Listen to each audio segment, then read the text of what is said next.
You're listening to the Archaeology Podcast Network. Why don't you bring it in? I don't even know how to do it. What do you say? Okay. Welcome back to the Archaeology Show. You're listening to the Archaeology Show. TAS goes behind the headlines to bring you the real stories about archaeology and the history around us. Welcome to the podcast. Hello and welcome to the Archaeology Show, episode 226. On today's show, we talk about giant hand axes, an Iron Age cremation, and prehistoric camel enamel. Let's dig a little deeper into that canamel.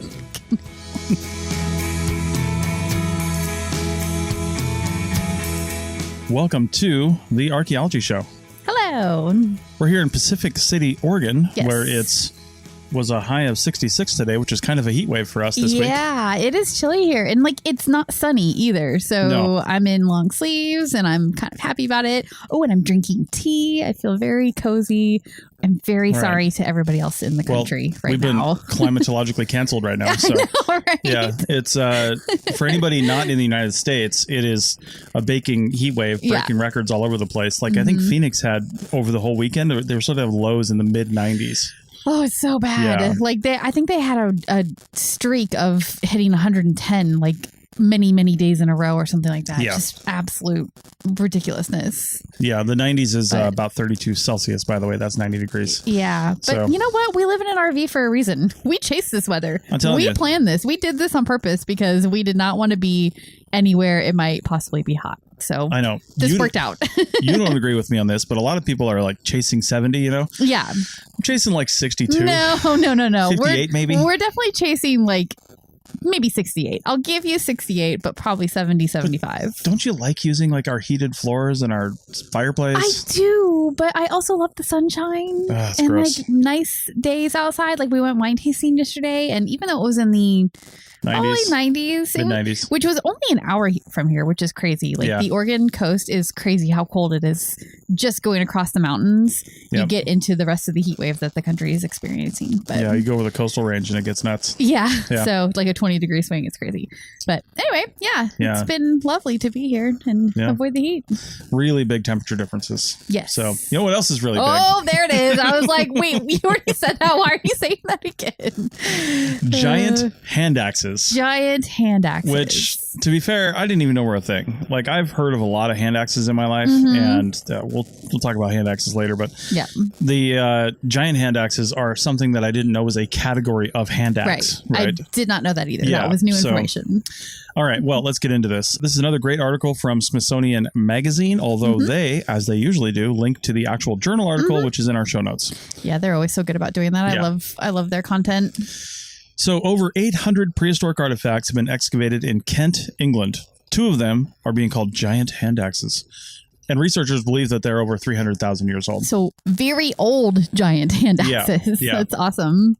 This project is actually being done as a CRM project, which I really like. They do, I would say a lot of archaeology happens in England as a result of CRM, only because it's a relatively densely populated island. I'm going to call it that. Yeah. Landmass. It's an island for sure. Yeah. But it's densely populated with both people and also sites. Yeah. Because it's been populated for so long. So there's so much to find there. And this is why anytime you want to build something, their laws take over and you have to do a cultural resource assessment. So, yeah, definitely. yeah, they're building a new maritime academy apparently near Kent. That's why they're doing this. So big CRM archaeology project. The artifacts are actually thought to date to an interglacial period between 300,000 and 330,000 years ago. Okay. Now, let me put that into context for people that might not know what the hell I'm talking about. Interglacial. But I thought the Ice Age ended, 15 to 20,000 years ago. Right. It did. But there's been lots of Ice Ages. Yeah, over and over again. Every 25, 30, 40,000 years, there's an Ice Age. And there's...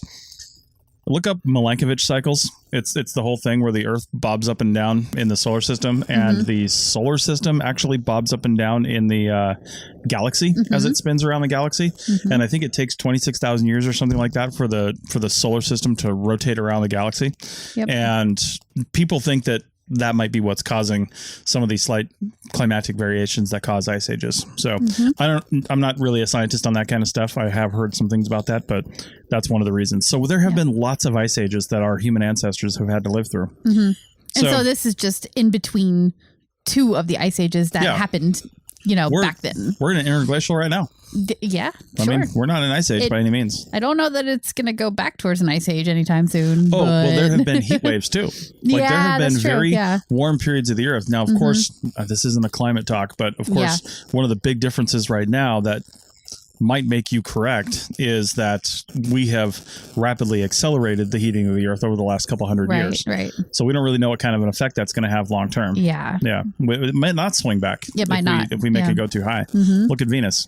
So anyway, there were certainly Neanderthals living there at the time, but there could have been other archaic human species around as well. Yeah.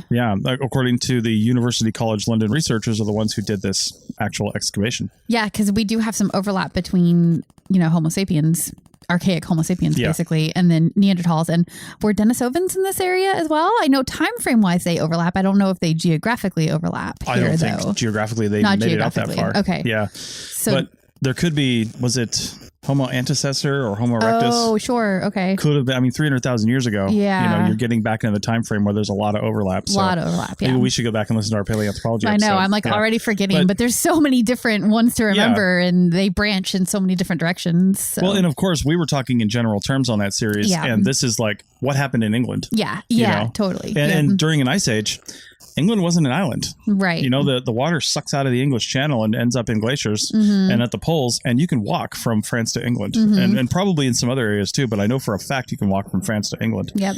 So anyway, like I said, they said, there's Neanderthals and possibly other archaic human species. They know there's Neanderthals in the area, but there's no fossil remains of any hominid or, bones or anything like that of hominid remains at the site. At a site this old, really the only thing you could hope for is fossilized remains to give you an idea of what group of humans or human type people created these hand axes. Yeah, and check out the Sketchfab video. I'm only calling it a video because it has like a play button, but it really is Sketchfab is a 3D modeling website really cool. where you can drop in 3D models and then share them out. And that's what they've done as an embeddable 3D model. And when you click on it, it'll load the model and then you can actually rotate around the hand axe, zoom in and out. It's really well done. It's really cool. Yeah, it's pretty cool. It's so amazing what they can do with the technology these days because you feel like you're really looking at it when you look at that model. It's really cool. Yeah. Like in person, you're really looking at it in person. Yeah, it's really neat. Yeah. So hand axe is a tool that was used across Europe for several 100,000 years and actually a lot longer than that. The giant hand axe is, something that's a little bit later, but the hand axes themselves, generally as they're called, they go back well over 1 million years. We'll mention that a little bit later. It's just what it sounds like as far as what that means. It's an axe that you hold in your hand. It's got a teardrop shape. It's been shaped to a point, and you're intended to grab it with your hands and swing down in like a chopping motion. Yeah. Right? So like the wider end, that's sort of the bulbous end of the teardrop. You would grab that end, and then you can like stabby, right? Yeah, exactly. The giant hand axes apparently are more than 22 centimeters long, which is 8.7 inches. So 22 centimeters, you can tell that it's not an even inch, which means this whole thing came up in Europe, of course, because we don't have hand axes over here in the United States. Yeah. We have probably some relatively similar things as far as chopping tools and things like that goes, but we don't actually have hand axes in the way that they do in Europe and Asia, actually. So 22 centimeters long. Now, one of the ones discovered at this site, there was only 3 of the 800 artifacts were giant hand axes. Okay.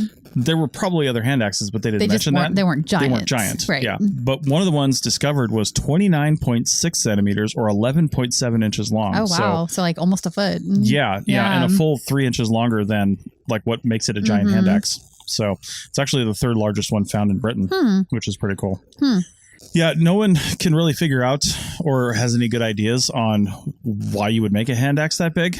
So yeah, I imagine that something that big is like how do you use it? It's too big. It's too big to hold in your hand. It's unwieldy. Yeah. Yeah. Yeah, you wouldn't have any control over what you're doing with it. And that kind of takes away the point of using a tool if you don't have any control of what you're doing. So, yeah, weird. But what do you think the UCL team thinks it could have been used for? Well, I'm drinking tea, so I'm going to take a drink. Ritual. Yep, coffee. So they said symbolic functions. They didn't actually say the word ritual, but I put that in there. Yeah. Symbolic functions is really just kind of a word for ritual. Fancy word for ritual, for sure. Kind of. They also said, as far as symbology goes, like they could have been used for it as a demonstration of strength and skill. Like, look at the big hand axe I made. It's bigger than yours, therefore I'm the king. Kind of like how Highlanders throw like tree trunks and stuff. Right. Yeah. Like that doesn't really serve a purpose except to show like how strong you are or how amazing you are. Yeah. Right. Yeah. and as I said before, they don't know if it's Neanderthals or another species of archaic humans that made them, but Neanderthals, we know, have existed in Europe and Asia from around 400,000 years ago, give or take, to about 40,000 years ago, when they were basically replaced by modern Homo sapiens. Right. Thousands of Neanderthal hand axes have been found in the region where the current ones were found, not just like in Britain, just like where the current ones were found. Right. Like thousands. Like They're very everywhere. Specific to that region. Yeah. So we know that they were making them there and using them there. Yeah. Yeah. Yeah. And Neanderthals, of course, you know, it's still sort of a slang word for you're an idiot. I know. We're working so hard to change that perception because Neanderthals are so much more than the popular culture would have you think they were. I know. They're portrayed as like dumb cave people. Yeah. And now we're seeing, you know, through repeated evidence through time that they conducted rituals, even buried their dead in some cases, made art. Yeah. Developed complex tools and more. And more advanced things that history has given them credit for. Yeah. So. Neanderthals are my favorite, like sideline species, right? Like they've always been pushed over in a way. Oh, they're not part of humans. Oh, they weren't as good at doing things as our human ancestors were. They were just these guys over here that lived for a little while in caves and now they're gone. But like they contributed genetic material to Homo sapiens probably, or definitely. And yeah, they had so much more going on than science originally wanted to give them credit for. So the evolution of our ideas of what they were is great. Now, Neanderthals, just going to their advanced credit, they actually invented what's called the Lavoie technique. Okay. And Lavoie is I think it was a neighborhood in Paris or something like that where the first one of these was found. And that's what it was named after. But that was around 300,000 years ago. And it's this whole thing. It's the process of shaping a stone into a portable core that they could later shape into sharp stone tools. Right. So what does that mean? Well, first off, the Lavoie flake, what it looked like was a nice, thin, predictably shaped tool that demonstrated that they had the ability for abstract thought, which means they could look at this rock, know what they were trying to make, and then make that thing. And this was kind of like creating something to turn into something later on, depending on what they needed it to do, right? Sort of, yeah.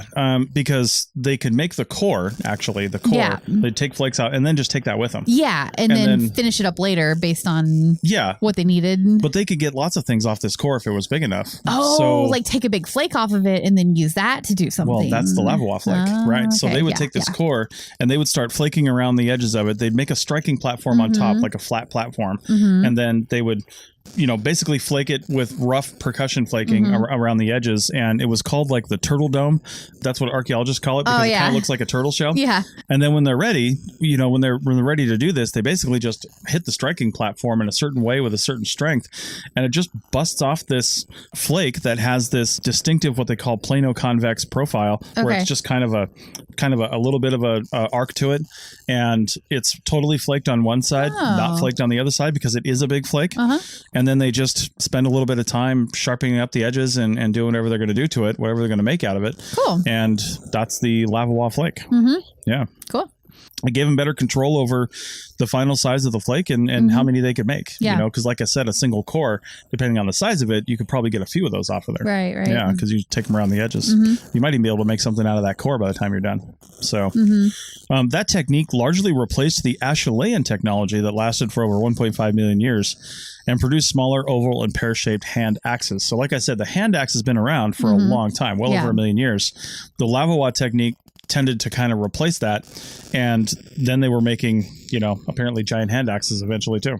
Yeah. So the giant hand axe seems to be more in the Acheulean tradition as opposed to the Lavoie.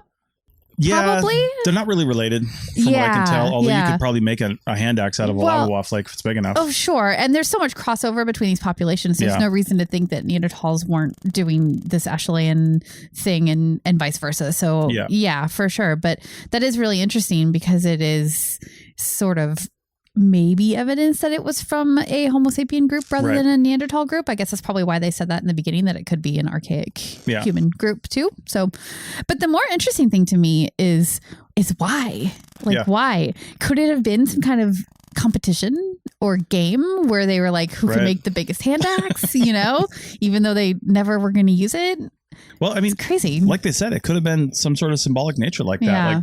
Like I said, I made the biggest one. I could basically stab you in the skull with this. Therefore, I'm the king, and I'm going to rule you now. So, sure. Yeah. Well, we can also quickly dispel one thing that you might or might not have heard at some point on Ancient Aliens. It's not for giants. We know that. Are you sure? Redheaded giants? Yeah. I feel very strongly that it's not for giants, but as a scientist, I'll keep an open mind, but my mind is not that open to it. Right. Need a lot more evidence to become really open to that. Right. So, yeah. Well, it just goes to show that the Neanderthals were pretty advanced, more advanced than we give them credit for. Yeah. And like I said, they did burials, but they didn't necessarily do cremations. That took a little while later to happen, and we'll talk about that on the other side of the break. Introducing Zaxby's new chicken finger tacos. One with pico and creamy chipotle ranch, and the other with bacon and avocado ranch. Chicken expert since 1990. Taco expert since now. Woo, saucy! Zaxby's. Back to school savings are officially in session at Tanger Outlets. Shop the latest school styles with an extra 25% off during Tanger Style, our biggest sale of the season, now through August 25th. Plan your trip at tanger.com. Welcome back to the Archaeology Show, episode 226, segment 2. And now we're going to talk about early Iron Age cremation burial that contains bronze jewelry and rare textile fragments found in Austria. Yes. And this article is one that I found. I got very excited about it because of the textile piece, because I love fabric. I love making fabric and sewing fabric and knitting and all things fabric related. In fact, I have a Google search for textile and archaeology together, which is how this article, popped up for me. And see, to me, saying I love fabric is like saying I love banana peels. Like, I don't know exactly, right? You make no sense. Oh, man. No, the history of textiles and clothing and the way that people use anything that you could make with a textile is just so interesting to me. So, yeah. And this is just another aspect of it, but it's a pretty old one. So the Vienna National History Museum has found a cremation burial with bronze jewelry and textile fragments. And it dates to an early Iron Age cemetery it's approximately 800 to 500 BCE. So that's, 2,500, 2,800-ish years ago. Pretty long time. Yeah. It's located in Hallstatt, Austria. And Hallstatt is an area that is known for salt production, and that is all the way back into prehistoric times. It's an area that has been known and used for that for a really, really long time. So it makes sense that they have this large occupation in this area. Man, I'd like to know more about salt production, to be honest with you. I know. Austria's got like a lot of mountains and stuff. Yeah. I know it's not all mountainous, but it definitely has a lot of mountains. Mm-hmm. And I always think of salt production as like a coastal thing? Well, kind of, if you're looking at it from like a saltwater standpoint, but also like the salt flats in Nevada and Utah. Yeah. It's just, just the accumulation of salty water and then drying up and then, water and then drying up and then just you get these layers of salt that people actually use for salt. Yeah. Yeah, I honestly didn't look into why it was or what geologically made it an area that was used for salt production. But that is what this article said. So, and by the way, this article is from a publication called Archaeo News, and that's Archaeo with a K. And I couldn't find out quite too much about this publication, except it seems that it originates in Turkey because it seems like Turkey is their main focus. Yeah. But it's some pretty well written articles and everything looks very archaeology focused and a really cool website. So definitely a neat place to click around and just, learn about this kind of stuff. So I saw that this site contained over 1,000 graves and lots of grave goods, and it was discovered in 1863. Yeah. Why are they talking about it now? Yeah. So this site was like really excavated in the 1800s. Like they basically, I mean, I don't want to say that they were grave robbers back then, but they definitely cared a lot more about the artifacts and the grave goods. Yeah. And not as much about the burials, especially because these were mostly cremation burials, which means they didn't have a whole lot of bones associated with them anyway. So back in the day, like the gentleman archaeologists, we were just more interested in the artifacts, and they did find over 1,000 graves, but they didn't really record much about the grave shape or the construction or any of the other things that you might be interested in noting from an archaeological standpoint or context standpoint about these graves. Well, this is 1863. The science of, accurate stratigraphy and recording in archaeology didn't really start to, come into play until really the late 1800s. Yeah. And then started picking up in the 1900s. But even then, there was definitely people still doing things the old way. Yeah. And it was an archaeology of things back then rather than an archaeology of people. It was, I don't even know that I fault them for it that much because it was a brand new science at the time. And they just hadn't quite figured out how to connect the things that they were finding with the people that put them there, who they were, why they did it, and like create that bigger picture that archaeologists are interested in creating today. So fortunately, they missed some of the burials, which is why the scientists today are going back to this area and they're using new technology, modern technology to find the graves that they missed, basically. Yeah. And this one in particular that they're talking about is particularly well preserved. So they got really lucky that it was missed the first time around, and they're also doubly lucky that it happens to be very, very well preserved. Mm-hmm. There are several pieces of bronze jewelry, including a ribbed arm ring, which is the feature photo in the article. Definitely check it out. It looks really cool. Like it's not like when you hear ribbed arm ring, I don't know what is in your head immediately, but this looks almost more like a shell kind of, it's really cool looking. So there's that. And then there's also several wire discs that are pretty thin. There's a blade with traces of a wooden handle and a belt fitting, among other things. There's a picture of a bronze spiral. That's the disc. That's the disc. Yeah. Okay. Yeah. I'm curious about that because, this looks like a spring. It does. A coiled spring. Yes, it does. Well, we'll get to that in a second because that is kind of the interesting thing here. So everything was densely packed in the grave, and there's also bone remnants in there too. You can actually see like the end of a long bone in the picture. There's like a picture of all the goods packed in together, and it kind of looks like a humerus to me, but I don't think it's human. And it's hard to tell in the picture. It's probably not human though. Yeah, it's no laughing matter, that's for sure. Oh my gosh, you're terrible. But there were animal bones in the grave. So it could be that this is an animal long bone. And it's a cremation grave. So like there's probably not that much left of the actual person that was buried here. So it probably is animal. But okay, so once they separated out all of these artifacts and started studying them individually, these spiral discs that you noted looks a little bit like a spring. What they found is that there are traces of textile on the underside of it, stuck to it.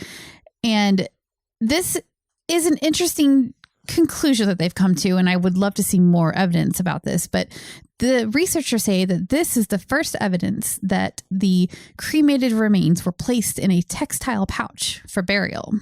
Wait a minute. So they burned the bodies and then took the remains and put them in a pouch? Yes. How did they separate the bodies from whatever they burned them in? I'm sure it's lots and lots of ash from whatever they burned it into. Right? That's how a big pouch. Well, that's kind of how cremated remains are today too, right? Like you get whatever is in there to burn it is also part of it. Well, no, because they use like gas.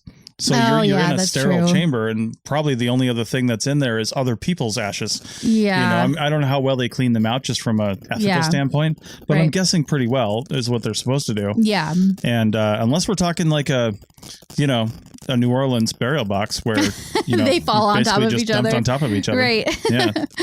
Well, I don't know. But so what they're saying is because this fabric was found on the underside of the spiral, that the spirals were placed on top of this pouch, this textile pouch that would have contained the remains. And one thing that was unclear to me was, were the grave goods inside this textile pouch with the remains, or were they just around the pouch? There's not as much information about that. So I don't know for sure. Well, and also the other thing that could have happened is the spiral could have settled to the bottom of the pouch or maybe the spirals were put into the pouch first and the remains were put in after that. So I guess setting it on top of the pouch, they probably think that because of the way that they're arranged in the grave. They've got some stratigraphy saying that. It's hard to say, though. It sounds like there needs to be more studies and more graves found like this for them to really get a good idea of how these different pieces were used. But I'll tell you one thing people need to do is they need to have better scales in their photos, because the scale in this photo says 10 centimeters on one of the squares. And I'm like, is that square 10 centimeters and this whole thing's a meter? Or is that saying the entire scale is 10 centimeters? Well, the entire thing, because there's that armband there. So given that context... Yeah. Because the armband would be pretty small, so it's probably... Well, I'm just looking at the spiral here, though. Yeah. Yeah, by itself. Oh, I see. Okay, I was looking at the one below it. Yeah. Oh, yeah, totally. So, that is kind of confusing, actually. I mean, I'm pretty sure that means the whole scale is 10 centimeters. Yeah, I think so. But the simple fact that I'm questioning it means do better. So... Right. Yeah. Well, yeah, and that's, about 10 centimeters would be about right to be kind of like a weight to put on top of something if it's some kind of like holding it down part of the ritual of the burial or something like that. Well, and if it really is kind of it's a spiral. I mean, and it's all coiled on itself. So maybe that was the act of burying it did that or something like that, because I was thinking if it were in some kind of pouch, you could actually shove the fabric up through the middle of it and the spiral could be used as like a closure to just like... it could, totally. Yeah. But that wouldn't have brought itself back to this shape after time. No, I wouldn't think. No, it wouldn't. So it went in like that. It could have been like a napkin holder, though, where it's got a thing on top of it, and then there's a ring on the backside that it passes through. But sure, but it clearly went in like this because, like I said, if it were stretched out at all, it wouldn't have gone back to this shape as things disintegrated around it. Yeah, and they definitely found the fabric on the backside of it. Like it was either set on top of it or it was inside it and it settled onto the fabric itself. Yeah. Either way, that spiral settling on top of the textile is what preserved it, so that they can now do more research on that and what the fabric was like from 2,500 years ago. So that'll be something that should come out in the future, because they just found that there was fabric attached to it. They haven't studied it further. So, oh man, we need to take a break because I'm really thirsty. Do you have another bullet point? Wow. Okay, so really quick. The animal bones and some of the metal objects too, they appear to be purposely broken, as if they were a ritual offering, perhaps. Come on, it's a burial. You got to have rituals with burial. I guess. I'll give you that one.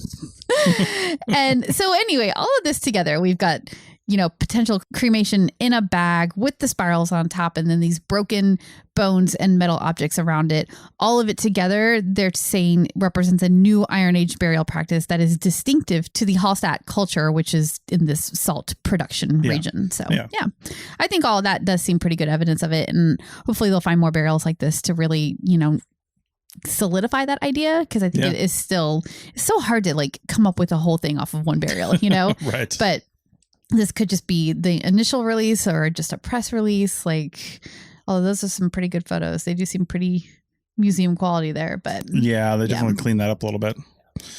All right. Well, that's pretty cool. Now we're going to go from there over to basically our own backyard, geographically speaking, and talk about some of the oldest human occupied sites in North America, and the site that just really, the area, I guess I should say, that just keeps on giving. Back in a minute. Chicken tacos should only be trusted to chicken professionals. That's where we come in. Introducing Zaxby's new chicken finger tacos.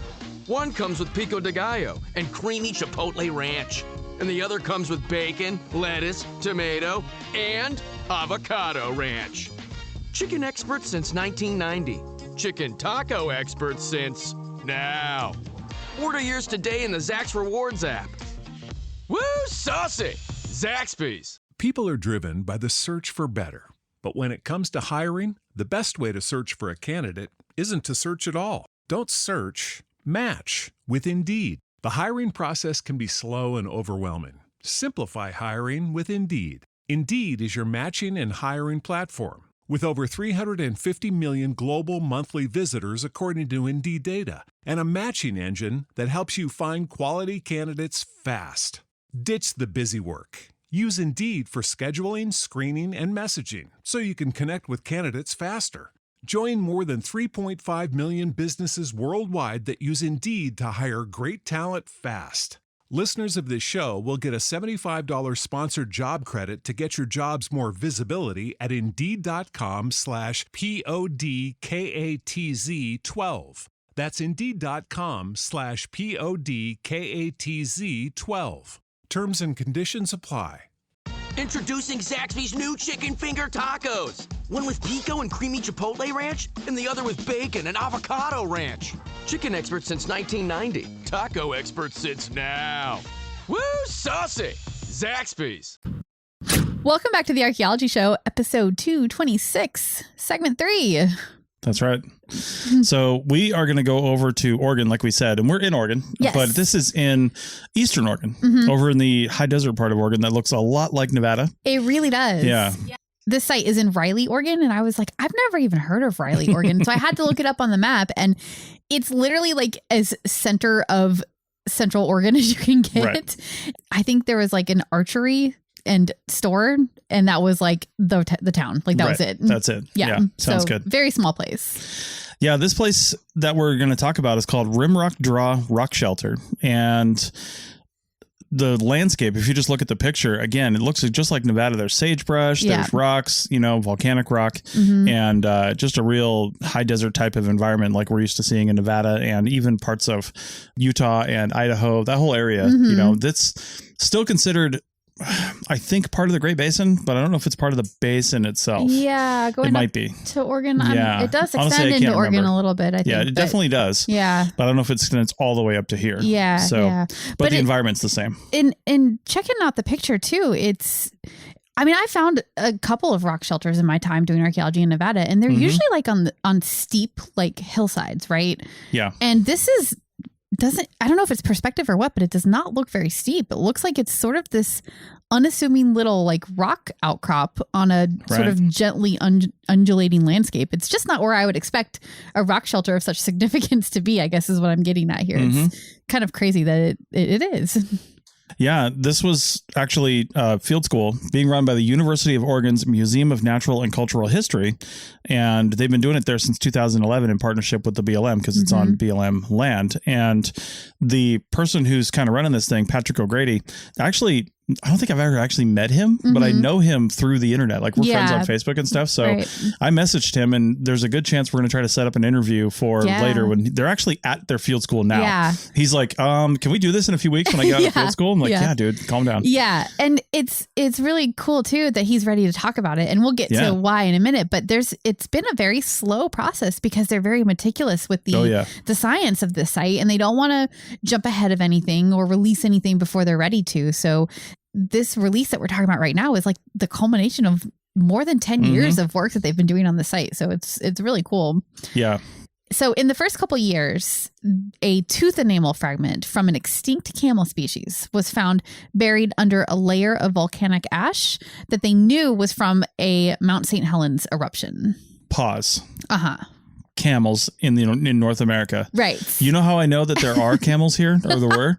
Because we literally saw camels in Pacific City just the other day. We were just like sitting in a coffee shop, and all of a sudden some camels were like walking down the street. We're like, what is going on? This place is so weird.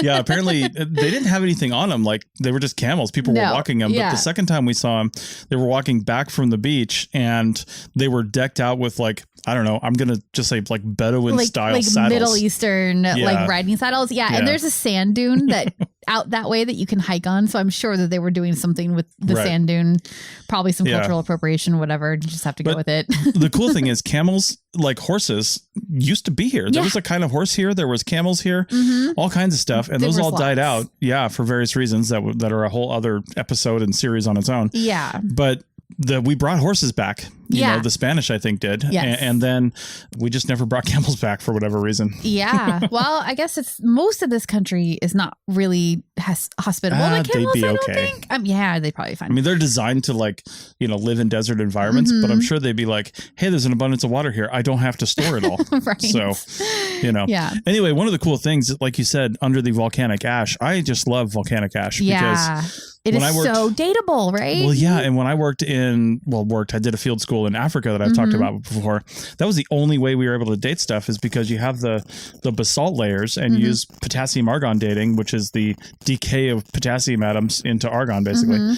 You know that decay rate and blah, blah, blah. You can date those layers. Well, I'm not sure what method they're using to date the ash here. It could be something similar, although it's not quite old enough to use potassium argon dating. It's much newer. Yeah. Potassium argon is like on the scale of hundreds of thousands of years, right? So, but this was dated to about 15,000 years ago, which means the fragments of the camel tooth mammal were at least that old. That's how that kind of dating works. It's relative dating. Yeah. If we found another layer below that we could date, we could say, well, it's between these two. And if we can look at the stratigraphy and say, well, it looks relatively undisturbed, we might even start to get to say like where within that range it is if we get more confident. Yeah. Like when you have a really solid date, you usually have a combination of some kind of, chemical dating, or not chemical. Is chemical the right word? Nah. Like dating, like carbon dating or something like that. You have that combined with relative dating. That's radiometric dating. Yeah, there you go. I'm smart. Anyway, so you have the combination of those two different types of dating, and that's what gives you like a really solid date. Yeah. So on this site, they already knew that this camel tooth enamel was older. Camel enamel was older than 15,000 years ago because of this volcanic ash. But they were able to also radiocarbon date the camel fragments. So camel fragments, that's a bad note on my part. It's not fragments of camel. I mean, I guess it is. It is camel fragments. It is camel enamel fragments. You're not wrong. I guess not. They are canamel fragments. Oh my God. We're not even drinking yet. No. Anyway, so they did send those out to be radiocarbon dated, and they came back with a date of 18,250 years old, and that was in 2018. And great. I love that, because there are haters out there that are just like, oh, carbon dating is flawed, but like we dated through independent methods the ash to 15,000 years. We know that that's true. Yeah. Independently dated then, and then you get a correlating date that's before that because it was under the ash that's older. Yeah. It's the perfect law of superposition. It is like the perfect combination of relative and carbon dating. Oh, it's perfect. But these guys, out of an abundance of caution, didn't want to just take that for granted, because radiocarbon dating does have its issues. So we'll get to that in a second, but they do have a reason to send it out for more dating at some point. So underneath this camel tooth, they found orange agate tools that were unquestionably made by humans. That's cool. And that are apparently splattered with blood residue from extinct mammals. And you know what we're with those mammals? Camels. Those poor bastards. So do you think they were murdering camels with their I think this was agate tools? A camel murder site. Camel murder site. maybe the guy that can shed some light on that for us. Yes, maybe. Mr. O'Grady. I'm sure Dr. O'Grady. Dr. O'Grady, yes. Yeah. So let's just like recap here. We've got volcanic ash at 15,000 years. Then we've got below that at 18,250 years, we have the camel enamel. And then below that, we have these tools that are unquestionably made by humans that also have blood splatter on them. So that is really cool and really great. There are no photos of the tools in the article. And so there's no more information about how they know for sure that they are human-made tools, or how they know that there's blood residue on them. This is just a press release. It's just an initial discovery situation. So they're not yet releasing information about the tools themselves, just that they exist. So, yeah. I mean, this is really just a press release. Yeah, which I'm completely okay with, but I am super interested to hear what the rest of the academic community has to say about the tools, because as you know, with some of these really old sites, the problem that comes in is when the tools are a little bit suspect, right? Yeah. Now, I'm not saying these tools are like that at all. I'm 100% not saying that. Right. I haven't seen the tools. I don't know anything about the tools.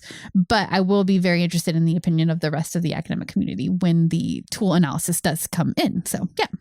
Yeah, it's pretty neat. I'm actually looking at Dr. O'Grady's Facebook page right now. Oh, okay. And he's got some pretty cool stuff showing some of the camel fragments. And actually one of the agate scrapers is on there. Okay. How does it look? Yeah. And I'll show Rachel, but you guys can't see it.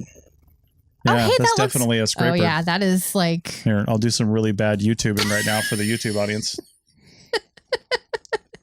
Anyway, and that's shared from a page, so it looks like you can go to the page and look at it yourself. That is the Museum of Natural and Cultural History. So go check that out on Facebook. Grab that link and we'll put it in the notes so that we can share it too. Yeah, but we'll do that. that is pretty unquestionably made by human tool. That you're not going to argue with that for sure. No, that's definitely a scraper. Yeah, so that's really cool. That makes me even more excited about the conclusion. Yeah.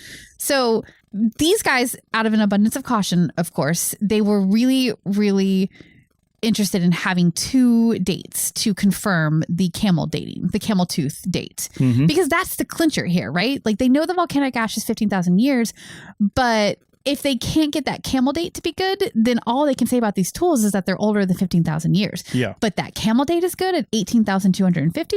Then they can say the tools are at least 18,250 years old, which makes it crazy old, right? I mean, for human stuff. Just being pre 15,000 years, there's very few sites that are dating to that old. But there are more and more, right? So when you go back past that, that's where you're starting to get into like the oldest sites. Yeah. So anyway, so what they did is they sent that camel tooth, the same tooth, a piece of the same tooth out for testing again. And the results recently came back, which is why this publication or this press release is coming out now. The results recently came back and they're just like a smidge older than what that initial date said. So it's like still in the range. Yes, confirmation. Yeah. Nice. Yeah. So when you have 2 dates saying the same thing, then you can really start to trust it at that point. Plus all the relative dating as well. What that means is that we are talking about one of the oldest sites in Western North America. So, yeah. And these areas that we're talking about, this high desert environment, is just so dry and has been dry for a really long time. I mean, it probably wasn't as dry back in the day when we're talking about here, because that was the end of the Ice Age. Yeah. There was still lakes around. Yep. Paleo Lake Lahontan was pretty much taking up the whole area. Yes, this is probably beachfront property, if I had to guess. Yeah, and, totally. You know, anytime you see little undulations and stuff, if there's a high spot, that could have been an island. It could have been, you know, just an outcropping of land or something, or a peninsula. But either way, in Idaho, not too far away, actually, is Cooper's Ferry, which is another very, very famous paleo human site. Yeah. And it's dates to around more than 16,000 years. Yeah. So, and this would push that back. Yeah. I mean, that's crazy that they're going to be able to push back the oldest known occupation, for sure, occupation in this part of the world, in this part of North America, by more than 2,000 years. It's great.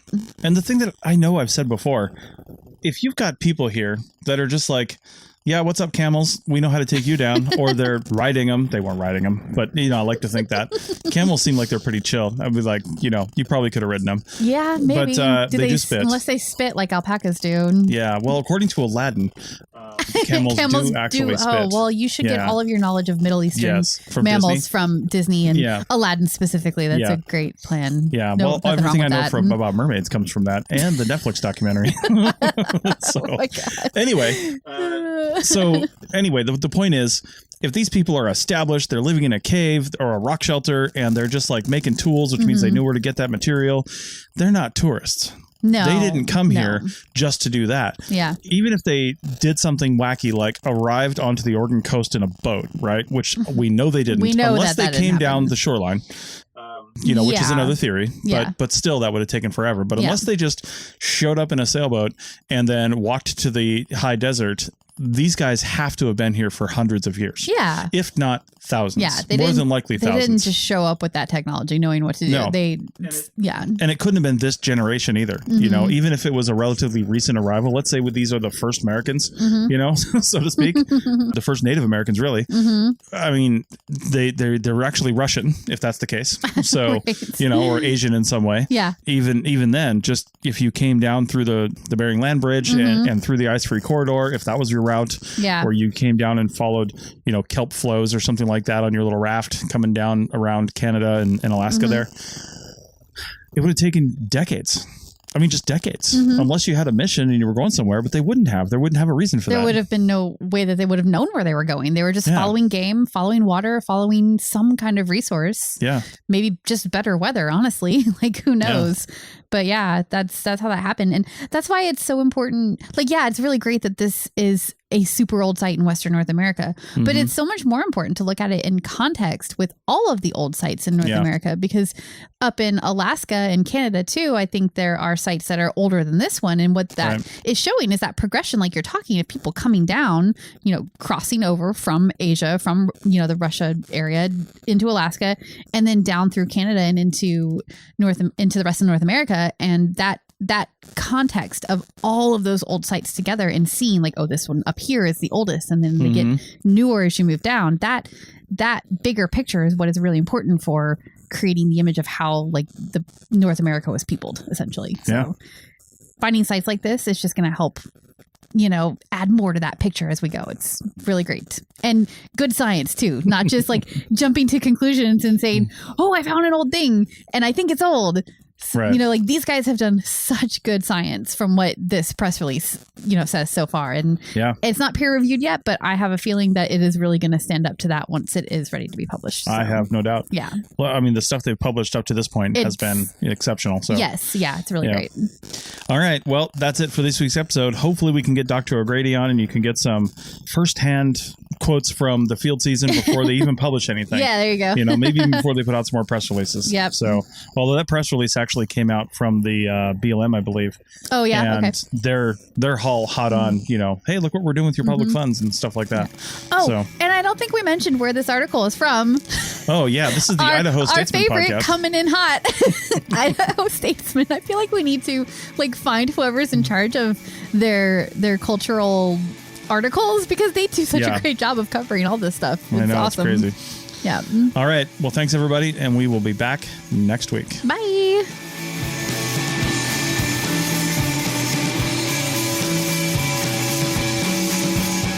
Thanks for listening to the Archaeology Show. Feel free to comment and view the show notes on the website at www.arcpodnet.com. Find us on Facebook, Instagram, and Twitter at ArcPodNet.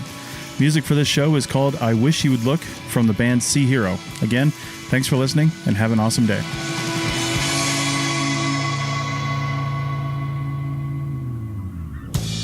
This episode was produced by Chris Webster from his RV traveling the United States, Tristan Boyle in Scotland, DigTech LLC, Cultural Media, and the Archaeology Podcast Network, and was edited by Chris Webster. This has been a presentation of the Archaeology Podcast Network. Visit us on the web for show notes and other podcasts at www.arcpodnet.com. Contact us at chris@archaeologypodcastnetwork.com.